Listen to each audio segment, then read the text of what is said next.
नमस्कार साथियों, स्वागत है आप सभी का एक बार फिर से आपके अपने YouTube चैनल संस्कृत ग्रुप्स पर। साथियों, RGHS यानी राजस्थान गवर्नमेंट हेल्थ स्कीम से रिलेटेड ये वीडियो है, क्योंकि इस वक्त की कहूंगा कि सबसे बड़ी अपडेट ही यही है। और RGHS स्कीम में रजिस्ट्रेशन आपने जो वहां पर ई कार्ड डाउनलोड किए थे, उन सभी वीडियोज को आपने बहुत सारा प्यार दिया, इसके लिए धन्यवाद। लेकिन उन सभी वीडियोज में अधिकांश कमेंट मुझे ये भी प्राप्त हुए थे कि RGHS स्कीम लागू कब से हो रही है, इसके हॉस्पिटल कौन कौन से हैं और इस स्कीम का बेनिफिट कब से और कैसे मिलेगा, इसी पर हम बात करेंगे आज के वीडियो में। हालांकि आपने ये ऑर्डर भी देख लिया होगा, पूरी डिटेल आपने पढ़ भी ली होगी, हॉस्पिटल की लिस्ट भी देख ली होगी, लेकिन आप सभी तक डिटेल्ड इंफॉर्मेशन के लिए सबमिट है ये वीडियो। तो वीडियो को लास्ट तक देखें और समझें इस RGHS स्कीम में जो नई अपडेट है उसके बारे में। तो बात कर लेते हैं सबसे पहले subscription to the Rajasthan government health scheme fund. सबसे पहली बात दोस्तों, गवर्नमेंट ऑफ राजस्थान यानी फाइनेंस डिपार्टमेंट, इसके अंतर्गत 7 जुलाई यानी आज 9 जुलाई है, 7 जुलाई का ये आदेश है। इस आदेश के अंतर्गत, क्योंकि अभी हाल ही में कैबिनेट में जो बैठक हुई थी उसके अंतर्गत RGHS पर भी चर्चा हुई थी और उसी से रिलेटेड है ये वीडियो। तो सबसे पहले बताना चाहूंगा कि इसके अंदर लिखा हुआ है कि पॉइंट नंबर 1 अफोर्डिंग सारी चीज, इसको न देखें कोई दिक्कत नहीं है, सीधी बात कर लेते हैं हम टेबल पे। और टेबल भी देखने की बजाय मैं आपको चलूंगा नीचे इन नोट्स पर, क्योंकि सबसे जरूरी बात इन्हीं नोट्स में दी हुई है। सबसे पहली कि the order shell come into force from 1/7/2021। सबसे पहली बात कि ये ऑर्डर 1 जुलाई 2021 से प्रभावी होगा, यानी कि ये ऑर्डर प्रभावी हो चुका है, अर्थात RGHS स्कीम लागू कर दी गई है। ठीक है, लेकिन RGHS स्कीम में सब्सक्रिप्शन यानी इसकी सदस्यता जो है वो shall be commence from the salary of the month of July 2021 payable and on 1 August 2021। तो सबसे पहली बात कि आदेश 1 जुलाई से प्रभावी होगा और इसके अंतर्गत RGHS में जो सदस्यता है उसके लिए आपको जुलाई माह की सैलरी से कटौती करवानी पड़ेगी, जो कि आपको 1 अगस्त 2021 को मिलेगी। यानी जुलाई 2021 से RGHS स्कीम के लिए भी अब कटौती शुरू होगी। ठीक है, कटौती कितनी होगी, किस हिसाब से होगी, ये ऊपर टेबल में दे रखा है, अपना आगे चर्चा करेंगे। ठीक है, तो सबसे पहली बात तो ये हो गई कि जुलाई 2021 के वेतन से इसकी कटौती होना तय है। ठीक है, यानी अब से आपकी सैलरी में से RGHS फंड के नाम पर कटौती होगी।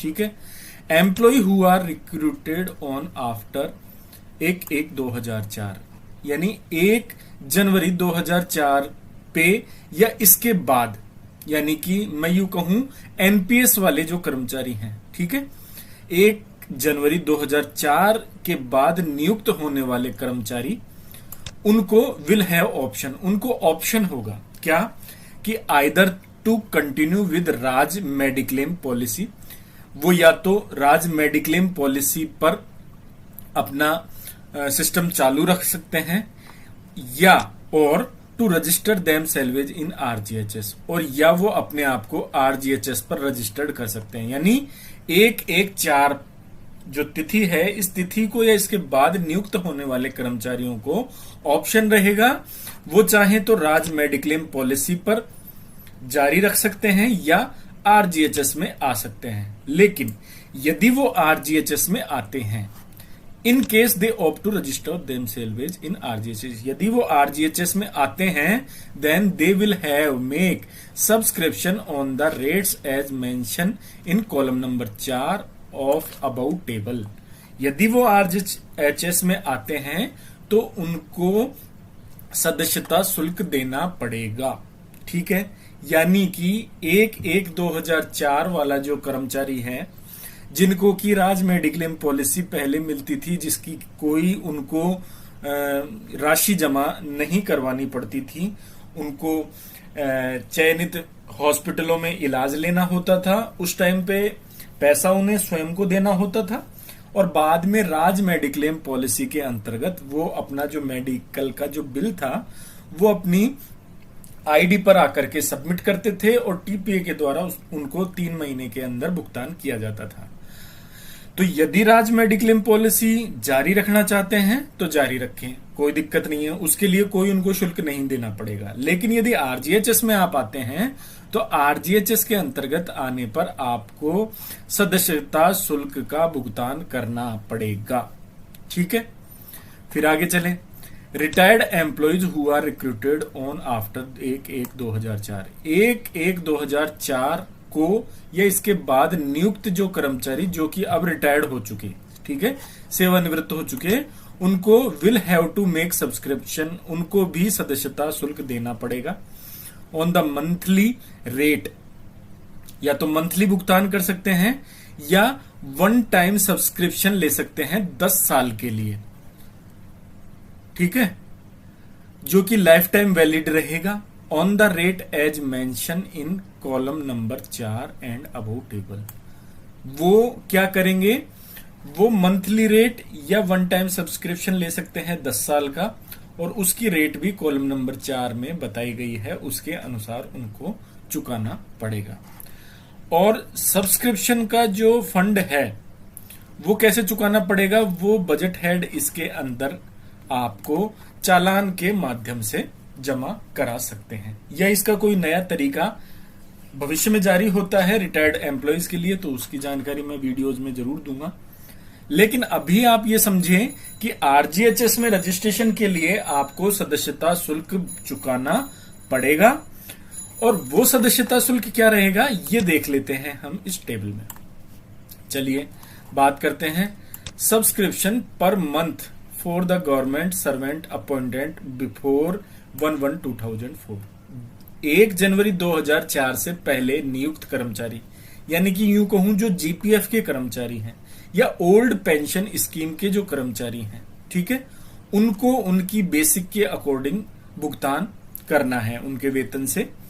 तो वो भुगतान कितना है, जिनकी सैलरी 18,000 पे मैट्रिक्स तक है, ठीक है, 18,000 तक जिनकी बेसिक है उनको 265 रुपए भुगतान करने हैं। लेकिन यदि वो कर्मचारी 1/1/2004 के बाद का नियुक्त है तो उनको 135 रुपए देने हैं।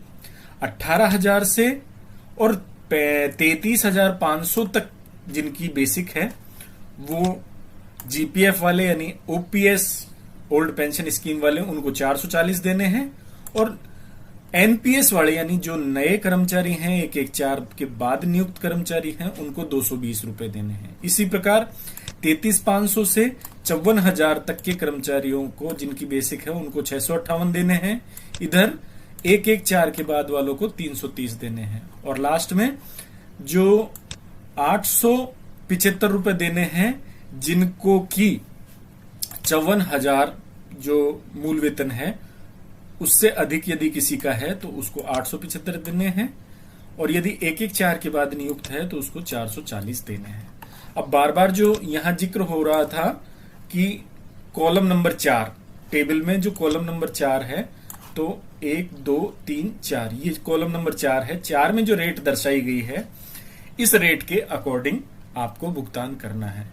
यानी यदि मैं कहूं कि जो जीपीएफ वाले कर्मचारी हैं यानी ओल्ड पेंशन वाले कर्मचारी हैं उनका जो मेडिकल के रूप में जो कटौती होती थी आरपीएमएफ की, उसके स्थान पर अब आपको ये जो कटौती है ये करवानी है, ठीक है। यानी उनके लिए तो कोई ऑप्शन नहीं है, आरपीएमएफ की आप पहले कटौती करवा रहे थे, अब आरपीएमएफ के स्थान पर आपको आरजीएचएस में कन्वर्ट कर दिया है। लेकिन 1/1/4 के बाद यदि कोई नियुक्त कर्मचारी है तो उसके लिए ऑप्शन है कि वो राज मेडिक्लेम पॉलिसी पर रहते हैं या फिर वो इस नई स्कीम आरजीएचएस पर आते हैं, ठीक है। अब बात कर लेते हैं आरजीएचएस यानी राजस्थान गवर्नमेंट हेल्थ स्कीम में जो हॉस्पिटलों को सूचीबद्ध किया है। तो list of already empanelled hospital as on 7 जुलाई 2021।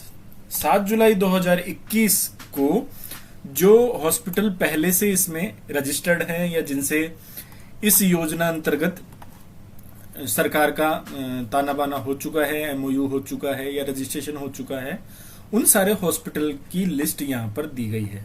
ठीक है, तो बात कर लेते हैं हॉस्पिटल के सीरियल नंबर की। हॉस्पिटल नेम आपको दे ही रखा है और सिटी नेम, यानी किस सिटी के किस हॉस्पिटल को इसमें रजिस्टर्ड किया गया है ये आप इसमें देख सकते हैं। इसमें ज्यादा कुछ बताने वाली बात नहीं है। 106 हॉस्पिटलों को इसमें रजिस्टर्ड किया गया है। ठीक है, अब बात यही है कि आरजीएचएस स्कीम में यदि आपने रजिस्ट्रेशन करवा लिया है, चूंकि आपने अपनी एसएसओ आईडी से आरजीएचएस पे रजिस्ट्रेशन कर भी लिया होगा, आपने अपना ई कार्ड भी डाउनलोड कर लिया होगा, लेकिन अभी तक जो इसके अंतर्गत राशि जमा होनी है वो हमने नहीं करवाई है, क्योंकि वो शुरू ही अब हो गई। तो उसके लिए आप जैसे ही इस बार से आपकी वेतन से ये कटौती स्टार्ट करवाएंगे, उस कटौती के बाद जैसे ही आप इन रजिस्टर्ड हॉस्पिटल में इलाज हेतु जाते हैं तो आपको निशुल्क इलाज मिलेगा। क्योंकि निशुल्क न कह करके मैं इसको कहूंगा कैशलेस इलाज मिलेगा, कि आपका किसी तरीके का कोई भुगतान नहीं करना है। आपको गवर्नमेंट ने इस स्कीम के अंतर्गत 5 लाख रुपए का जो कैशलेस बीमा है वो दिया है। कैशलेस बीमा में तात्पर्य यह है कि आपने जो ई कार्ड बनवाया है उस ई कार्ड में डिजिटल वॉलेट सरकार ने जनरेट कर दिया है। जैसे ही आप इस योजना के अंतर्गत अपना भुगतान सरकार को दे देंगे, यानी अपना मंथली जो कटौती का सिस्टम है वो स्टार्ट कर देंगे, तो आरजीएचएस पे आपका वॉलेट एक्टिवेट कर दिया जाएगा और उसमें पर फैमिली को 5 लाख रुपए का डिजिटल वॉलेट में पैसा ट्रांसफर हो जाएगा। जैसे ही आप हॉस्पिटल में जाते हैं इलाज के लिए, तो जो सरकार ने सूचीबद्ध हॉस्पिटल हैं तो उनको इलाज की दर भी उन्होंने निर्धारित की है, उसके अंतर्गत आपको इन हॉस्पिटलों में इलाज मिलना स्टार्ट हो जाएगा। ठीक है साथियों, आशा करता हूं दी गई जानकारी आपको हालांकि पहले आदेशों में मिल चुकी है, लेकिन वीडियो बनाना था और आपको समझाना था, इसलिए दोनों चीजों को लेकर के ये वीडियो आप तक पहुंचाया है। आशा करता हूं आप रेगुलर वीडियोज को देख रहे होंगे, और यदि आपने अभी तक चैनल को सब्सक्राइब नहीं किया है तो चैनल को सब्सक्राइब जरूर कर लें, क्योंकि इसी तरीके की जो राजस्थान गवर्नमेंट से रिलेटेड कर्मचारी हैं उनसे रिलेटेड जो अपडेट्स हैं वो इस चैनल पर आपको मिलती रहती है। ठीक है साथियों, बहुत बहुत धन्यवाद।